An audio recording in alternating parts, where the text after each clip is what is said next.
ने बताया कि किसी की मजाक उड़ाने वाले को ईश्वर कौन सा दंड देते हैं। बहुत समय पहले की बात है, किसी गांव में एक जमींदार रहता था। उस जमींदार के पास बहुत सी जमीन थी और बहुत सारा धन था। उसके पास किसी भी बात की कोई कमी नहीं थी। धन दौलत से उसका घर भरा पूरा था।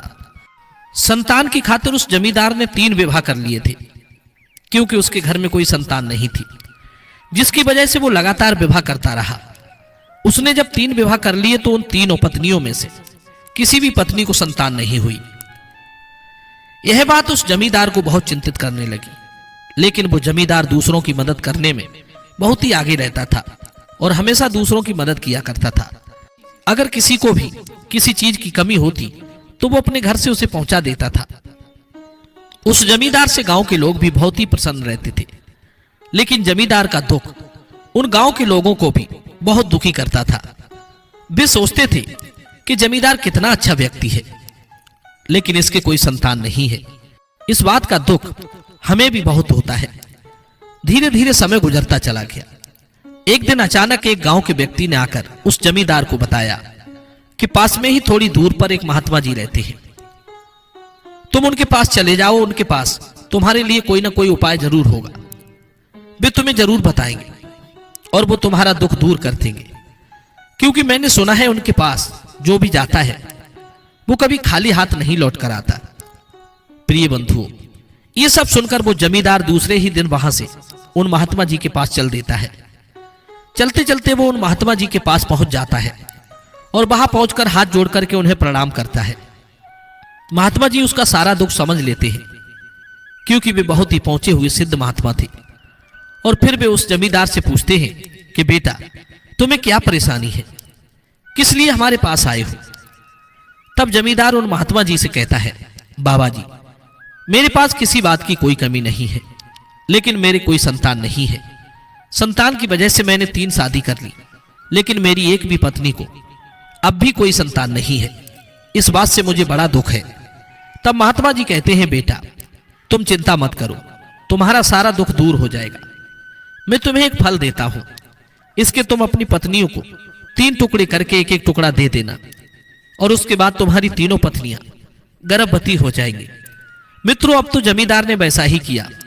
महात्मा जी से फल लाकर जमींदार ने उसके 3 टुकड़े किए और 3 पत्नियों को एक एक टुकड़ा दे दिया। फल के टुकड़े लेकर उसकी जो 2 बड़ी पत्नियां थी वो अपना अपना फल तुरंत खा लेती है, लेकिन उसकी जो छोटी पत्नी थी वो फल को अपने घर में रख देती है और सोचती है, पहले मैं घर का काम निपटा लूं, उसके बाद ये फल खा लूंगी। ऐसा विचार करके वो काम करने के लिए घर में चली जाती है। इतने में कहीं से एक नेवला आ जाता है और वो फल को झूठा करके चला जाता है। जब वो स्त्री नहा धोकर आती है तो उस फल को खा लेती है और कुछ ही दिनों में जमींदार की 3 पत्नियां गर्भ धारण कर लेती हैं। ये सब सुनकर वो जमींदार बहुत प्रसन्न होता है और सोचता है कि कितने दिन बाद मेरे घर में खुशी आने वाली है। धीरे धीरे ऐसे ही उन 3 का समय पूरा हुआ और उन 3 ने एक बेटे को जन्म दिया। मित्रों, जो पहली और दूसरी पत्नी थी उन्होंने तो बहुत ही सुंदर सुंदर बेटों को जन्म दिया, लेकिन जो छोटी पत्नी थी उसने एक बच्चे को जन्म दिया, पर वो लड़का एक नेवले के आकार का था। यह सब देखकर के वो जमींदार बहुत दुखी हुआ। वो अपने तीसरे बच्चे को देखकर घबरा कर उन महात्मा जी के पास पहुंचा और कहता है, बाबा जी, मेरी 2 पत्नियों ने तो बहुत सुंदर सुंदर 2 बच्चों को जन्म दिया है, लेकिन मेरी तीसरी पत्नी ने एक नेवले की तरह बेटे को जन्म दिया है। दिखने में तो वो लड़का ही है, लेकिन उसका आकार एक नेवले की तरह है। मित्रों, जमींदार की बात सुनकर महात्मा जी भी आश्चर्य में पड़ गए कि ऐसा कैसे हो गया। फिर महात्मा जी ने अपनी दिव्य दृष्टि से देखा तो सारा रहस्य जान गए।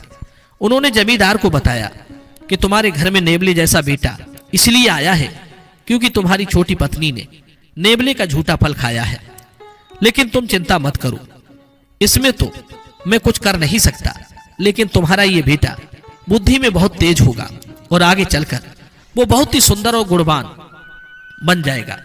मित्रों, जमींदार ने सोचा, चलो कोई बात नहीं है, जैसा भी है मेरा बेटा है, 2 बेटे तो मेरे कम से कम ठीक ठाक हैं ही।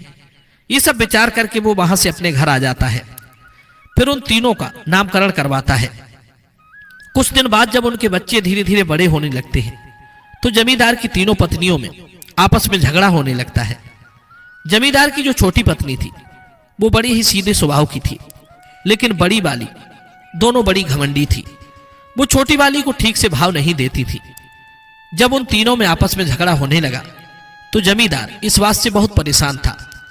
एक बात और थी, बड़ी बड़ी दोनों पत्नियां छोटी वाली के बेटे को अपने लड़के के साथ नहीं खेलने देती थी और अपने बेटों के अंदर उस नेबले के प्रति बहुत ही घृणा भरती रहती थी। उनके बच्चे भी उस नेबला से घृणा करते थे।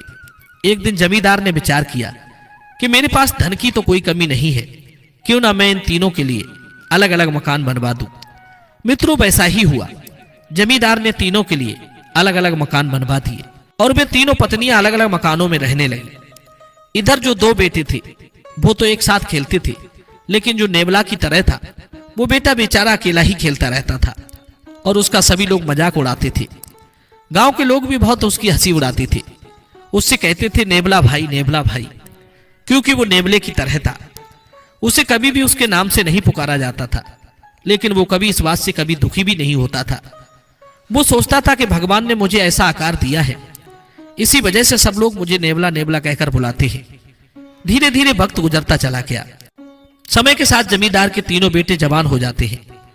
तभी जमींदार विचार करता है कि क्यों ना मैं अपने दोनों बेटों को परदेश भेज दूं धन कमाने के लिए। जमींदार ने वैसा ही किया। उसने अपने दोनों बेटों को अपने पास बुलाया और उन दोनों से कहा कि बेटा, अब तुम बड़े हो गए हो, कुछ ही दिन बाद तुम्हारा विवाह हो जाएगा, इसलिए तुम पहले मुझे कुछ रुपए कमा कर दिखाओ। मैं देखना चाहता हूं कि तुम्हारे अंदर कितनी बुद्धि है। अपने पिता की बात मानकर वे दोनों बेटा चल देते हैं। जमींदार उन्हें बड़े प्रेम से विदा करता है। जब ये बात उस नेबले को पता चलती है तो वो भी अपने पिताजी के पास आता है और कहता है, पिताजी, मैं भी धन कमाने जाना चाहता हूं, मैं भी कमा करके धन लाऊंगा। ये बात सुनकर वो जमींदार कहने लगा कि बेटे, तुम अभी बहुत छोटे हो, तुम्हारा आकार बहुत छोटा है। अगर तुम कहीं बाहर जाओगे तो सब लोग तुम्हारा मजाक उड़ाएंगे और तुम कुछ काम नहीं कर पाओगे। लेकिन दोस्तों, वो इस बात को मानने को तैयार नहीं हुआ। नेबला कह रहा था कि पिताजी, मैं भी बड़ा हो गया हूं, मैं बाहर धन कमाने जाऊंगा, मेरा आकार छोटा है, इससे क्या फर्क पड़ता है, लेकिन मैं धन कमा कर तो ले ही आऊंगा। अपने बेटे की जिद के आगे वो जमींदार झुक गया और अपने सबसे छोटे बेटे के लिए उसने जाने की आज्ञा दे दी। अपने पिता से आज्ञा पाने के बाद छोटा बेटा भी कमाने के लिए निकल पड़ा, लेकिन उससे पहले उसके दोनों भाई वहां से जा चुके थे। अब वो नेबला अकेला ही रास्ते में चलने लगा कि तभी उसकी नजर अपने दोनों भाइयों पर पड़ती है और वो जल्दी जल्दी अपने भाइयों के पास पहुंच जाता है। चलते चलते रास्ते में उन दोनों भाइयों को प्यास लगने लगी। तभी वो सोचने लगते हैं कि कहीं पानी मिल जाता तो अच्छा होता। इतने में उन्हें एक नारियल का पेड़ दिखाई देता है जो कि बहुत ऊंचा था। उन्होंने सोचा कि इस पेड़ पर हम चढ़ना नहीं जानते, लेकिन अगर हमारा नेबला भाई होता तो वो हमें नारियल तोड़कर पानी जरूर पिला देता। वे दोनों ये बात कह ही रहे थे कि पीछे से वो नेबला कहने लगा, भाई तुम चिंता मत करो, मैं यही हूं तुम्हारे पीछे। मित्रों, उसे देख करके वे दोनों प्रसन्न हो जाते हैं और कहते हैं कि हमें बहुत तेज प्यास लगी है, तुम हमें एक नारियल का पानी तोड़कर पिला दो। नेबले ने कहा, अरे भाई, ये कितनी बड़ी बात है, अभी लो। इतनी कहकर वो तुरंत ही पेड़ पर चढ़ जाता है, उन दोनों को नारियल पानी देता है। पानी पीने के बाद वो दोनों आराम से वहीं पर लेट जाते हैं और आपस में चुपचाप बातें करते हैं। कहते हैं, भाई, हम अभी सोने का बहाना करेंगे, जब ये नेबला सो जाएगा तब हमें यहां से चुपचाप निकल जाना होगा। हम इस आफत को अपने साथ नहीं रख सकते। कोई पूछेगा ये कौन है तो हमें कहना पड़ेगा कि ये हमारा भाई है। सब लोग हम पर हंसेंगे, इसलिए अपने साथ इसे बुलाकर ले जाना ठीक नहीं है। हम तो इसे वैसे भी पसंद नहीं करते हैं। ऐसी बातें करने के बाद में बीच वाला भाई बोला कि नेबला भाई, थोड़ी देर आराम कर लो और सो जाओ, फिर उसके बाद हम तीनों साथ चलेंगे। अपने भाइयों की बातों पर भरोसा करके वो बेचारा नेबला वहीं पर सो जाता है, लेकिन वो दोनों बड़े भाई उससे सोता हुआ छोड़कर वहां से चले गए और वो अकेला सोता रह गया। थोड़ी देर बाद जब उस नेबले की आंख खुली तो उसने देखा कि मेरे दोनों भाई यहां से जा चुके हैं, तो उसे बहुत रोना आया और वो रोने लगता है। थोड़ी देर बाद वो सोचता है कि मुझे ऐसे हिम्मत नहीं हारनी चाहिए, मुझे भी पैसा कमाकर पिताजी को दिखाना है। अगर मैं ऐसे ही हार गया तो क्या फायदा होगा मेरे बाहर आने का। यही विचार करके वो भी शहर की तरफ चल देता है और वो शहर में पहुंच जाता है। इधर उन दोनों को तो बहुत ही अच्छी अच्छी नौकरी मिल जाती है, लेकिन उस बेचारे नेबले भाई को कहीं भी नौकरी नहीं मिलती। वो जहां भी जाता है वहां उसका मजाक बनता है और मजाक के बाद उसे घर से निकाल दिया जाता है। वो नेबला बहुत ही परेशान होने लगा और सोचने लगा कि भगवान ने मुझे ये कैसा बना दिया जिसकी वजह से मुझे इतने दुख देखने पड़ रहे हैं। धीरे धीरे 2-4 दिन बीत जाते हैं। वो एक दिन एक व्यापारी के घर जाता है। व्यापारी से कहता है, मुझे आप अपने काम पर रख लो। वो व्यापारी पूछने लगा कि आप अपने काम के लिए कितने रुपए लोगे। तभी वो कहने लगा कि नहीं नहीं भाई, मुझे कोई रुपए नहीं चाहिए, केवल अपने काम पर रख लो। प्रिय बंधु, वो व्यापारी भी बहुत कंजूस था। उसने सोचा मुफ्त का मौका मिल रहा है तो इसमें क्या बुराई है, रख लेते हैं। तभी वो उस नेबले को रख लेता है और कहता है कि तुम्हारा काम कुछ भी नहीं है, सिर्फ मेरे बेटे की देखरेख करनी है, क्योंकि मेरी पत्नी उसे बहुत छोटा छोड़कर पहले ही मर चुकी है और एक छोटे से बच्चे को मुझ पर छोड़ गई। नेबले ने कहा, भाई ठीक है, मैं आपके बच्चे की देखभाल करता रहूंगा। यह सुनकर वो व्यापारी बहुत प्रसन्न हुआ। उसने सोचा चलो ठीक है, अब मैं अपना व्यापार अच्छे से करूंगा। वो अपना व्यापार में जुट जाता है। इधर वो नेबला भाई उसके बच्चे की देखभाल करता है। वो उस व्यापारी का बच्चा इतना शैतान था कि वो किसी भी नौकर को वहां पर रुकने नहीं देता था। उसने इस नेबले को इतना भगाया कि बेचारा ऊपर से आकर नीचे गिर पड़ा।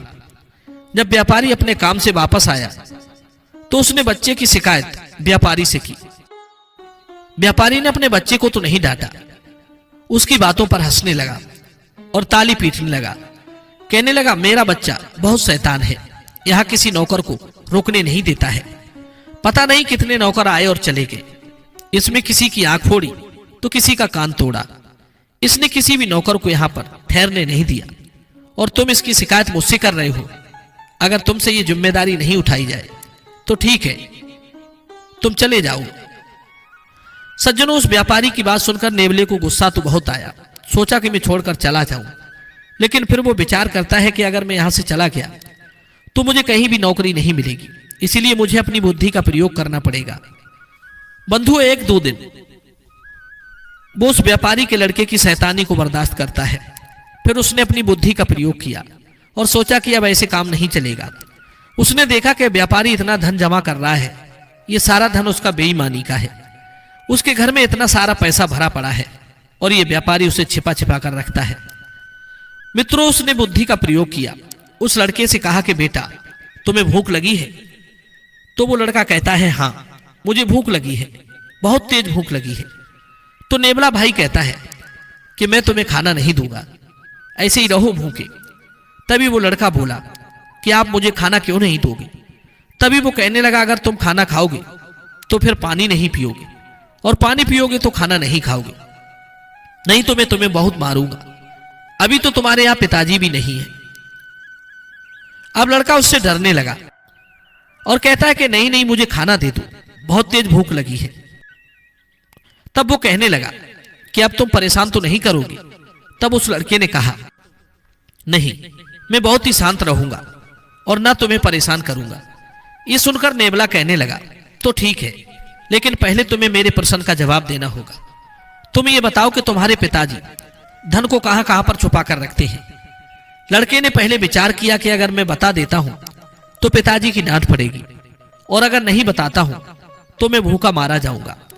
इससे अच्छा तो यही है कि मैं इसे बता देता हूं, पिताजी को क्या पता चलेगा। बंधु, ये सब विचार करके वो लड़का उन जगहों को बता देता है जहां धन छुपा कर रखा था। अब वो नेबला उसे खाना देकर मौके की तलाश में चला जाता है। फिर उसी धन की जगह पर पहुंच जाता है जहां पर व्यापारी ने धन छुपा कर रखा था। उस गड़े हुए धन में से नेबले ने सोने चांदी के सिक्के निकाल लिए, हीरे जवाहरात भी निकाल लिए, और उसके बाद उसने उन्हें आटे में मिलाकर रख दिया। उस व्यापारी के यहां एक गधी पली थी। वो व्यापारी गधी की ठीक से देखभाल नहीं करता था। बेचारी गधी बहुत कमजोर हो गई थी। नेबला उस आटे को ले जाकर उस गधी के आगे डाल देता है। गधी वो सारा आटा खा लेती है और हीरे जवाहरातों को भी खा जाती है। मित्रों, इस प्रकार उसने बहुत सारा धन उस गधी को खिला दिया। तो नेबला सोचने लगा कि अब मैं उस बेईमान व्यापारी का बहुत सारा धन चुरा कर यहां से ले जाऊंगा, इस धन से मैं बहुत कुछ कर लूंगा। मित्रों, ऐसा विचार करके वो व्यापारी से कहता है कि सेठ जी, अब मैं अपने घर जाना चाहता हूं, मुझे बहुत समय हो गया है, मेरी मां मुझे याद कर रही होगी। लड़के की ऐसी बातें सुनकर व्यापारी कहने लगा, ठीक है, लेकिन तुम्हारे बिना मुझे अच्छा नहीं लगेगा। खैर कोई बात नहीं, तुम्हें क्या चाहिए तुम मुझे बताओ। तभी वो कहने लगा कि सेठ जी, मुझे कुछ नहीं चाहिए, सिर्फ वो गधी मुझे दे दो जिसकी आप अच्छे से देखभाल नहीं करते हो। मैं इसकी अच्छे से देखभाल करता रहूंगा। ये बेचारी यहां दिन भर एक तरफ खड़ी रहती है। सेठ जी ने मन में सोचा, कितना बुद्धू है, इसने मांगा भी तो क्या मांगा, कमजोर सी गधी। व्यापारी बोला, तुझे गधी की जरूरत है तो ले जा, वैसे भी मैं इसकी देखभाल नहीं करता हूं। मित्रों, नेबला उस गधी को लेकर चल देता है। फिर वो सोचता है कि क्यों ना मैं पहले अपने भाइयों को ढूंढ लूं, उसके बाद गांव चलूंगा। अब तो वो अपने भाइयों के पास जाता है और अपने भाई से कहता है कि भैया, बहुत दिन हो गए, अब हमें गांव लौटना चाहिए। प्रिय बंधु, अपने छोटे भाई की बात मानकर वे दोनों भी अपने मालिक से आज्ञा लेकर रुपए पैसे लेकर लौटने लगते हैं। रास्ते में आने के बाद वो अपने नेवले भाई का मजाक उड़ाने लगता है और कहते हैं कि अरे तूने इतने दिन में ये सूखी सी गधी ही कमा पाई, तू कुछ रुपए नहीं कमा लाया, फिर तू यहां आया ही क्यों था। मित्रों, नेबला अपने भाइयों की बातों का बुरा नहीं मानता था। वो अपने रास्ते में चलता रहा। कुछ दूर चलने के बाद उन दोनों भाइयों को भूख लगने लगी। तभी एक बेर का पेड़ पड़ा जिसमें बहुत सारे बेर लगे थे। बेर के पेड़ को देखकर वे दोनों भाई उस नेबले से मीठी मीठी बातें करने लगते हैं और कहते हैं कि नेबला भाई, हमें भूख लगी है, हमारे लिए बेर तोड़ दो। मित्रों, अब वो नेबला भाई पहले वाला नहीं था। अब वो समझ चुका था कि कौन मेरा हितैषी है और कौन मेरा शत्रु। वो झट से अपनी गधी से उतरा और बेर के पेड़ पर चढ़ गया। पहले तो वो मीठे मीठे बेर खुद खाता है और अपनी गधी को खिलाता है। उसके बाद कच्चे कच्चे बेर अपने भाइयों को देता है। मित्रों, बेर खाकर वे तीनों फिर से वहां से आगे को चल देते हैं और चलते चलते अपने गांव के पास पहुंच जाते हैं। जब वो गांव के पास पहुंचे तो उन्होंने सोचा कि क्यों ना हम पहले इस नेवले के घर चलते हैं, देखेंगे कि इसकी मां इसके साथ कैसा व्यवहार करती है, क्योंकि ये कुछ धन तो कमा कर लाया नहीं है, ये सूखी साकी गधी कहीं से ले आया है। ये विचार करके वे पहले उस नेवले के घर जाते हैं। इधर जब गांव वालों को पता चलता है कि नेवला एक सूखी सी गधी लेकर आया है तो सभी लोग मजाक बनाने के लिए उसके घर पर इकट्ठे हो जाते हैं और वहां जाकर उसकी मजाक बनाने लगते हैं। ये सब देखकर उसकी मां को बहुत दुख होता है और सोचते हैं कि मैंने इससे पहले ही मना किया था और ये मेरी मजाक बनाने के लिए ये सूखी सी गधी लेकर आया है। मित्रों, इधर वो नेवला अपनी मां से कहता है, मां तुम जल्दी जल्दी आंगन लीपो, उसके बाद 2 मोटे मोटे डंडे ले आओ। उसकी मां कहने लगी कि क्या पागलपंथी की बातें करते हो। उसने कहा, मां मेरी बात मानो, पहले आप ऐसा करो। मित्रों, अपने बेटे के आगे उसकी एक न चली, तभी वो वैसा ही करती है।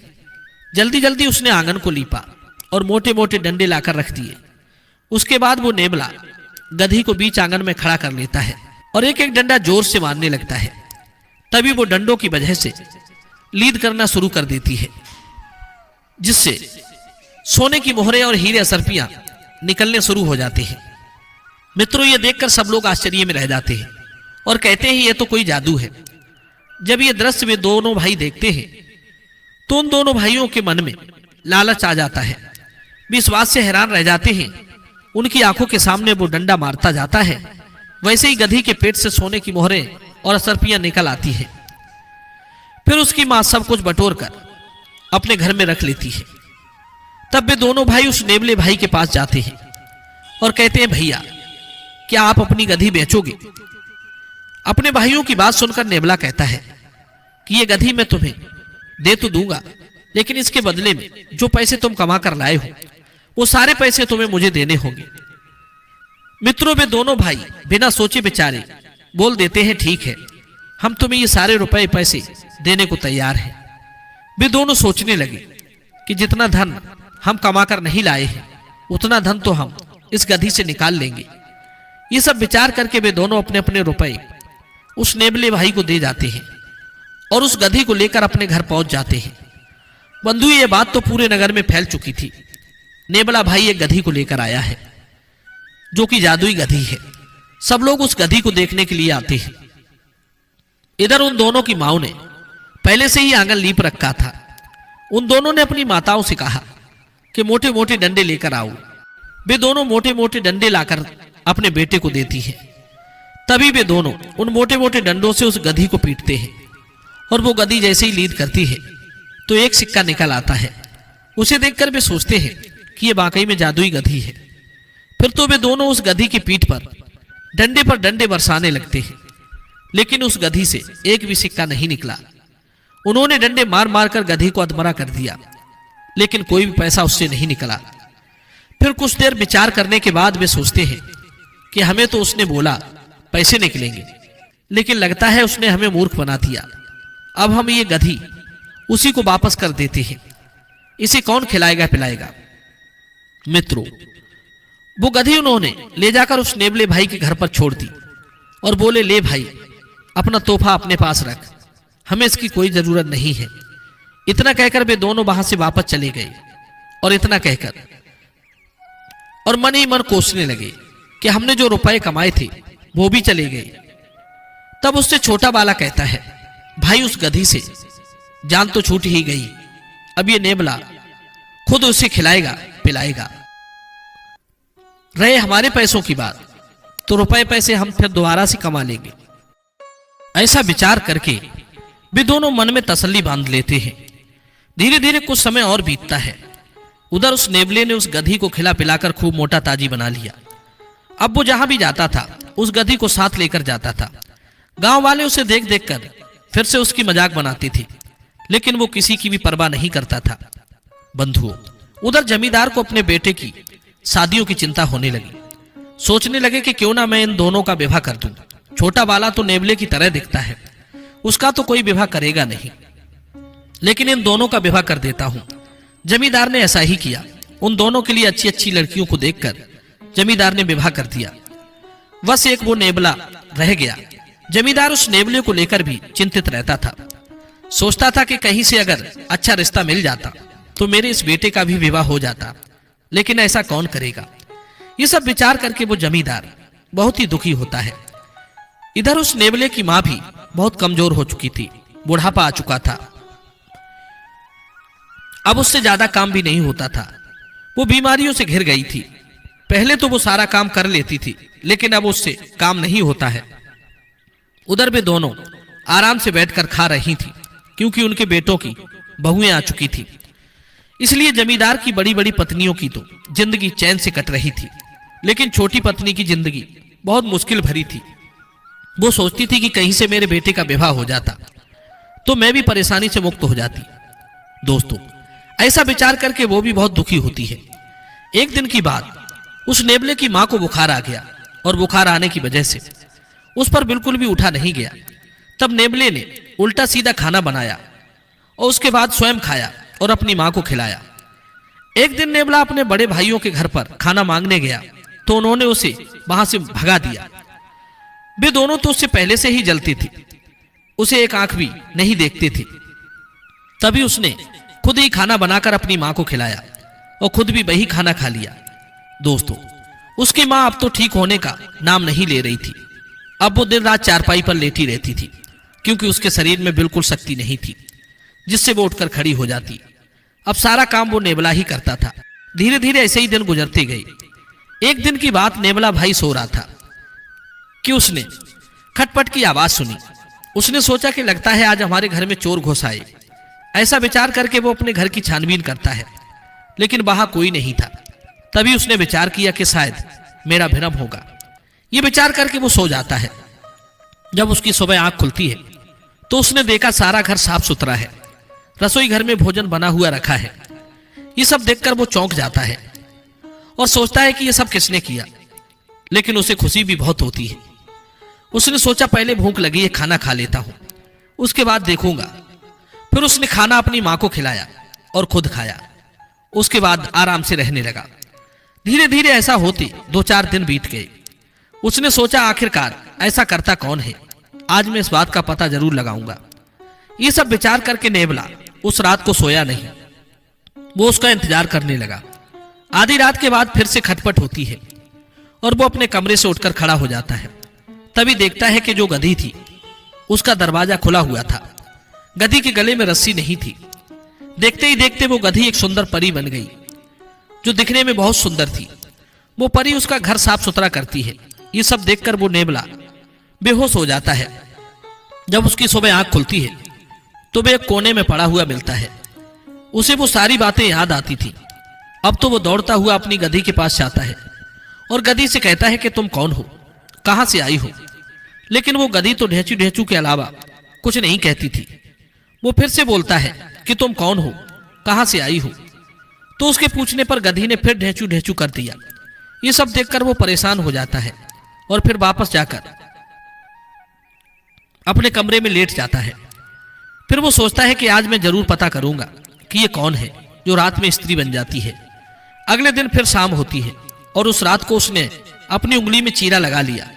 उसने सोचा कि आज मैं अपनी उंगली ही काट लेता हूं, जिसके दर्द की वजह से मुझे नींद नहीं आएगी और मैं सारा रहस्य जान जाऊंगा। प्रिय बंधुओं, वैसा ही हुआ। जैसे ही आधी रात का वक्त हुआ, वो गधी निकलकर सुंदर स्त्री बन गई। वो एकदम से सुंदर परी के रूप में बदल गई। तभी उसने पूरा घर साफ कर दिया और रसोई घर में खाना बना दिया। जब वो अंदर जाने को हुई, वैसे ही नेवले ने उसका हाथ पकड़ लिया और उससे कहने लगा कि आप तो मुझे बताकर जाओ, तुम कौन हो, तुम गधी कैसे बन जाती हो, अगर तुम गधी हो तो स्त्री कैसे बनती हो। नेवले की बात सुनकर वो कुछ देर तो शांत रही। फिर वो कहने लगी कि मैं एक परी हूं और परी लोक से आई हूं। मुझे एक महात्मा जी का श्राप मिला है, क्योंकि मैंने परी लोक में एक बार सभी महात्माओं को भोजन कराने के लिए बुलावा दिया था, लेकिन गलती से एक महात्मा जी छूट गए। उन्होंने क्रोध में आकर मुझे गधी होने का श्राप दे दिया। महात्मा जी ने कहा, तूने मुझे छोड़ा है, इसलिए मेरा अपमान किया है, तू गधी बन जा। ये साफ सुनकर मैं उनके पैरों में गिर गई, रोने लगी, क्षमा मांगने लगी, उनके सामने गिड़गिड़ाने लगी, माफी मांगने लगी। तो उन्हें मुझ पर दया आ गई। उन्होंने कहा, बेटा तुम रात में अपने रूप में आ सकती हो, लेकिन तुम दिन में गधी ही बनकर रहोगी और तुम्हें अपना जीवन ऐसे ही यापन करना होगा। मैं उन महात्मा जी से कहने लगी, महात्मा जी कुछ तो उपाय करो जिससे मैं पुनः अपने रूप में आ जाऊं। तभी उन्होंने बताया कि एक उपाय है। जो परिलोक में राक्षस है, अगर तुम उसे हरा दो तो तुम पुनः अपने रूप में आ सकती हो। इस वजह से मैं पृथ्वी लोक पर आ गई, क्योंकि उस राक्षस से लड़ने की मेरी शक्ति नहीं थी, इसलिए पृथ्वी लोक पर चली आई। मैं सोच रही थी कि मुझे ऐसा कोई व्यक्ति मिल जाए जिसकी मदद से मैं उस राक्षस को पराजित कर सकूं। नेवला कहने लगा, मैं तुम्हारी मदद कर सकता हूं, मैं बुद्धि से उसे हराने का प्रयास करूंगा। तभी वो परी कहने लगी, तो ठीक है, कल रात को तुम इतने ही समय यहां आ जाना और जब मैं अपने परी रूप में आ जाऊं तो मैं तुम्हें वहां पर ले चलूंगी, क्योंकि दिन में तो मैं गधी ही बनकर रहती हूं। ये सब कहकर वो फिर से अपने गधी रूप में बदल जाती है और वो नेवला भाई अपने कमरे में जाकर लेट जाता है। नेवला विचार करता है कि मैंने उस परी से कह तो दिया, लेकिन मैं उस राक्षस से सामना कैसे करूंगा। विचार करते करते वो सो जाता है। अगला दिन होता है, वो विचार करता रहता है, किंतु उसका सामना कैसे करूंगा। धीरे धीरे फिर से शाम का वक्त आ जाता है और रात हो जाती है। फिर वो कुछ हथियार अपने थैले में रखता है और थैला अपने कंधे पर टांगकर परी के साथ परीलोक में जाता है। जब वो परीलोक में पहुंचा तो उसने उस राक्षस के सामने जाने का प्रयास किया। राक्षस ने जब नेवला भाई को देखा तो उसने सोचा कि ये कोई विचित्र प्राणी लगता है, जरूर ये मुझसे ज्यादा ताकतवर होगा, क्योंकि आज तक किसी की हिम्मत नहीं हुई मेरे पास आने की, और ये विचित्र प्राणी मेरे पास आ गया है। वो राक्षस ऐसा विचार करके अपना प्रहार करता है। तभी नेवला उस परी से कहता है कि तुम मुझे इसके ऊपर पहुंचा दो। परी ने कहा, क्यों नहीं, मैं तुम्हें अभी इसके ऊपर पहुंचा सकती हूं। तभी वो उड़ान भरता हुआ उस राक्षस के सीने पर जाकर बैठ जाता है। उसके बाद वो अपने थैले से कुछ हथियार निकालकर राक्षस की आंखों में मार देता है, जिससे राक्षस को बहुत परेशानी होती है। उसके बाद वो अपने हथियारों से राक्षस का वध कर देता है। राक्षस से लड़ाई होते होते नेवले को चोट लग जाती है, वो घायल हो जाता है और वो वहीं पर मूर्छित होकर गिर जाता है। इधर जब उसकी आंख खुलती है तो वो देखता है कि वो एक सुंदर से स्थान पर लेटा है जिसके चारों ओर परी ही परी खड़ी थी। तभी वो पूछने लगता है कि मैं ठीक कैसे हो गया, मुझे तो चोट लगी थी। तब परी बताती है कि तुम ठीक हो गए, हम लोगों ने तुम्हें ठीक कर दिया है। तो नेवला कहता है परियों, अब तुम मुझे पृथ्वी लोक पर छोड़ दो। तभी वो परी कहती है ठीक है, मैं तुम्हें पृथ्वी पर छोड़ने चलूंगी। लेकिन इतने में ही देखते देखते वो नेवला सुंदर राजकुमार बन जाता है और उसे कुछ अपने पूर्व जन्म की याद आने लगती है। ये सब देखकर वो परी भी आश्चर्यचकित रह जाती है और कहती है कि तुम तो एक सुंदर युवक बन गए, ये कैसे हुआ? तब वो नेवला बताता है कि मुझे पूर्व जन्म की याद आ रही है। पिछले जन्म में मैं एक राजकुमार था जो कि बहुत ही शैतान था। मैंने एक नेवले को मार दिया था जिसकी वजह से मुझे उस नेवले ने श्राप दिया था। मैं भी नेवला बन जाऊंगा और मुझे भी बहुत ज्यादा दुख मिलेगा। फिर उसने मुझे नेवला शरीर से मुक्त होने का उपाय भी बताया। जब मैं उससे गिड़गिड़ाया, उसने कहा कि तुमसे एक परी मदद मांगने आएगी, अगर तुम उसकी सहायता कर दोगे तो तुम फिर से सुंदर युवक बन जाओगे। नेवले की कहानी सुनकर वो परी बहुत प्रसन्न हो जाती है। वो परी नेवले से विवाह कर लेती है और परी लोग की अपनी सारी शक्तियों को त्याग देती है।